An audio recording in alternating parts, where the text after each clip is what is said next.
صباح الخير او مساء الخير على حسب وقت ما بتشوفوا. بما اننا بقى في موسم المانجا قلنا لازم ننتهز الفرصة دي ونعمل احلى تحلية سهلة وبسيطة وترتب علينا وعلى قلوبنا في الجو الحر ده. النهارده هنعمل تحلية بسيطة جدا وما بتاخدش وقت وانما حاجة كده عظمة. يلا بينا نشوف عملناها ازاي.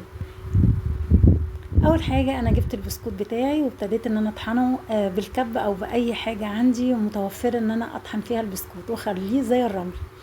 بعد كده هعمل القشطة بتاعتي 3 كوبايات كبار من اللبن مع 3 معالق من النشا هرميين والسكر حسب الرغبة.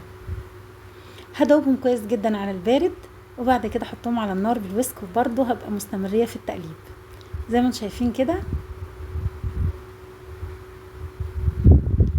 بعد ما اقلبهم كويس جدا بقى على النار وعلى نار هادية كمان عشان ما يشتش وما يعملش اي تكتلات، برضه هبقى ماشية معاكم كده بالويسك. بصوا ده السمك المطلوب. بعد كده بقى هجيب المانجا بتاعتي واغسلها وابتدي ان انا اقطعها. هعملها بقى مكعبات صغيرة كبيرة، قطعيها بالطريقة اللي تعجبك. انا ممكن اقطعها بالطريقة دي وبعد كده اجيب اول الكوباية واضغط بقشرة المانجا، هيطلع كل المانجا معايا بعد ما اضغطها هينزل في الكوباية. لو عايزة اقطعها بالسكينة زي ما انتم شايفين برضو مفيش مشاكل، قطعيها بالطريقة اللي تعجبك.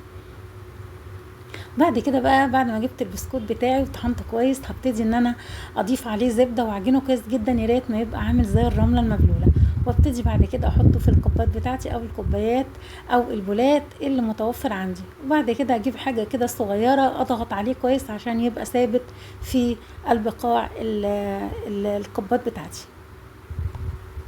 بعد كده بقى هضيف عليه القشطه بتاعتي الكميه اللي تعجبني. طبعا ما تنسوش ان انا حطيت فانيليا في اخر القشطه.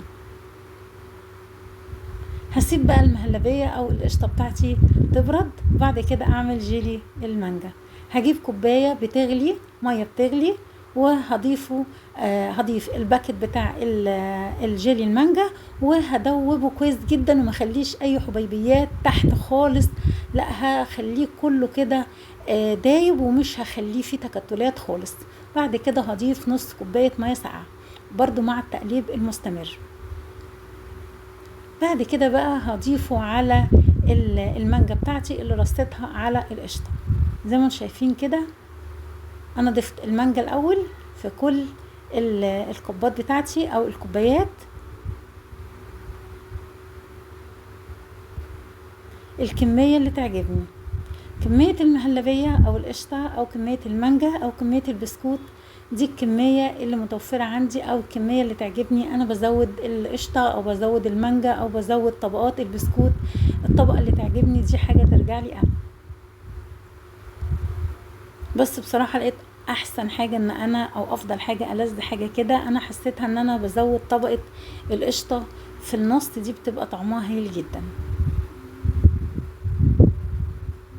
هنا خلصت كميه المانجا كلها المكعبات كلها على القشطه. بعد ما بردت لازم احطها بعد ما تبرد، ما ينفعش وهي سخنه. بعد كده بقى هضيف الجيلي المانجا على كل الكوبات بتاعتي زي ما انتم شايفين كده برضو الكميه اللي تعجبني.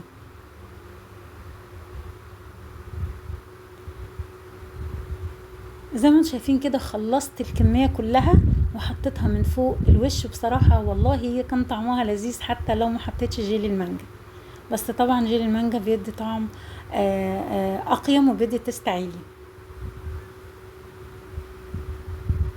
هي الصراحه كل طبقات طعمها مع بعض لذيذه. هنا حطيتها في التلاجة حوالي 3 ساعات عشان تجمد، لو مستعجلين عليها بنحطها في الفريزر ساعه او حاجه، ياريت بس ما تجمد. انا حطيتها هنا حوالي نص ساعه وقلت اوريها لكم. بصوا بقى شكلها خطير، ان شاء الله تعجبكم. ولو عجبتكم يا ريت تعملوا لايك وشير واشتراك في القناه، متنسوش تفعلوا الجرس. عملنا احلى تحليه سهله وبسيطه وما خدتش وقت. بصوا بقى كانت خطيره وطعمها هايل. عملنا طبقات المانجا بالقشطه وبالبسكوت وحاجه كده عظمه.